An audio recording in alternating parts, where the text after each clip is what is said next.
بسم الله الرحمن الرحيم. الحمد لله رب العالمين، وصلى الله وسلم على نبينا محمد وعلى آله وصحبه أجمعين.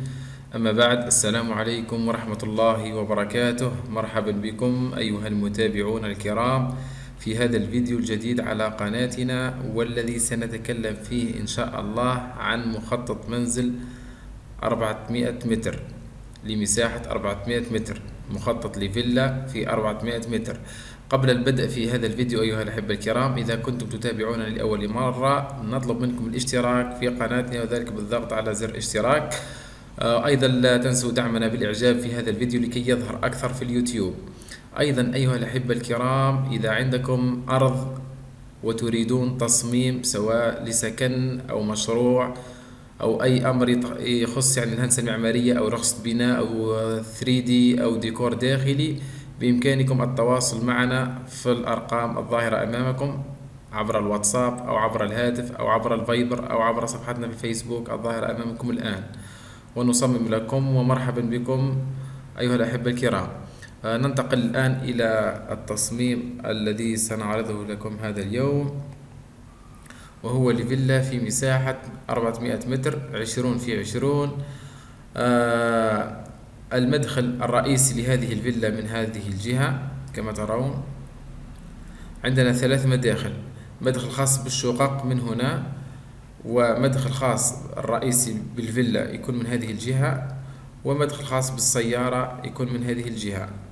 الفيلا تحتوي في الطابق الأرضي، تحتوي أيها الأحبة الكرام على مدخل ما شاء الله كما ترون. هنا حديقة صغيرة، هنا مدخل، هنا صالة جلوس أو مجلس أو صالون كما تسمونها. ثم بعد ذلك نجد رواق صغير. هنا حمام يكون يعني تابع للصالون، يكون تابع لهذا المجلس. وهنا عندنا صالة طعام تكون عندها علاقة مباشرة مع المجلس أو مع الصالون. ثم بعد ذلك نجد بهو كبير ما شاء الله، معه مطبخ مفتوح عصري، مطبخ عصري مفتوح على البهو. وهنا كما ترون أيها الأحبة الكرام يوجد قوس هنا من أجل الديكور الداخلي، ومن أجل أن تكون عندها علاقة مباشرة بالمطبخ وصالة الطعام. أيضا الشيء يعني الإبداعي في هذا المخطط أيها الأحبة الكرام، وهو الإطلالة الجميلة للمطبخ على المسبح كما ترون. هنا عندنا مسبح، هذا الذي باللون الأزرق. هنا عندنا مسبح، وهنا عندنا صالة طعام. صالة الطعام عندها إطلالة على المسبح، وأيضا غرفة المطبخ عندها أيضا إطلالة على المسبح. أيضا صالة الطعام عندها إطلالة أخرى على الحديقة. ثم بعد ذلك نجد قوس كبير هنا ما شاء الله. لنجد بعدها غرفتي نوم رئيسيتين، هذه الغرفة الأولى وهذه الغرفة الثانية. كل غرفة نوم تحتوي على حمام، ومعه يعني في نفس الغرفة هناك يعني جلسة، وهنا تحتوي على خزانة ملابس.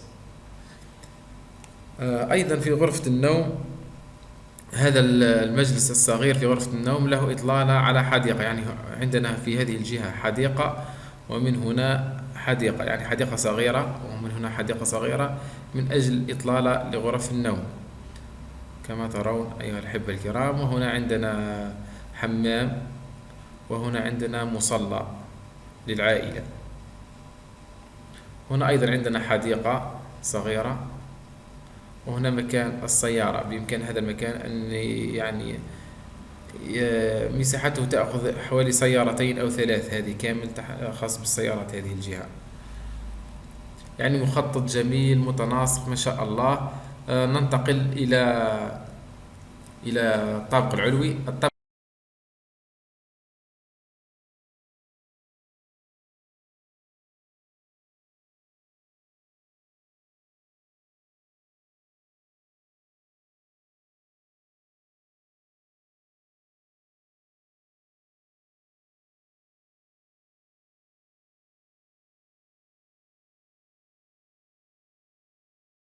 العلوي يحتوي على شقتين.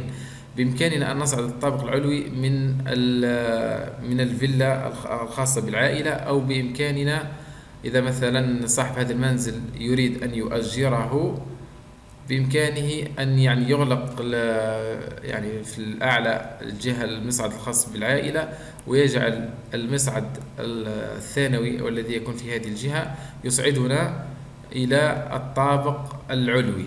لما نصعد إلى الطابق العلوي نجد من هذه الجهة نجد شقتين، هذه شقة سكنية وهذه شقة سكنية.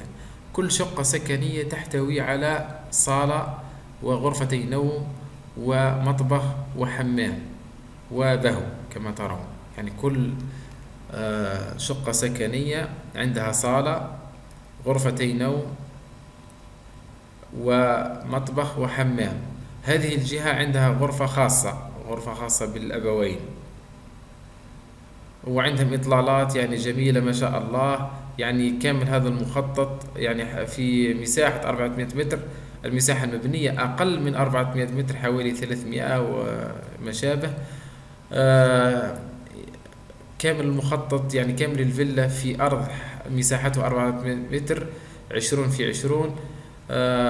صممنا هذا التصميم لأحد زبائننا من قبل، وهو الآن يعني إلى حد الآن لم نكتمل معه. إن شاء الله في الأيام القادمة نكمل معه هذا التصميم إن شاء الله، لأنه فيه بعض التعديلات. وإن شاء الله إذا أردتم أيها الأحبة الكرام أن نصمم لكم تصميم مثل هذا، سواء عندكم مساحة 400 متر أو 200 أو 150 أو 100 متر، بإمكانكم أن تتواصلوا معنا في الواتساب عبر الرقم الظاهر أمامكم الآن، أو الفايبر أو الفيسبوك، ونصمم لكم بأسعار مناسبة ونرافقكم إلى أن تكتملوا مرحلة التصميم. وقد صممنا للعديد وللكثير من الناس سواء خارج الجزائر أو داخل الجزائر. وبالتوفيق إلى فيديو قادم أيها الأحبة الكرام. نتمنى أنكم استفدتم من هذا الفيديو، وإلى فيديو قادم. سبحانك اللهم وبحمدك، أشهد أن لا إله إلا أنت، أستغفرك وأتوب إليك، وصلى الله وسلم على نبينا محمد وعلى آله وصحبه أجمعين، والسلام عليكم ورحمة الله وبركاته.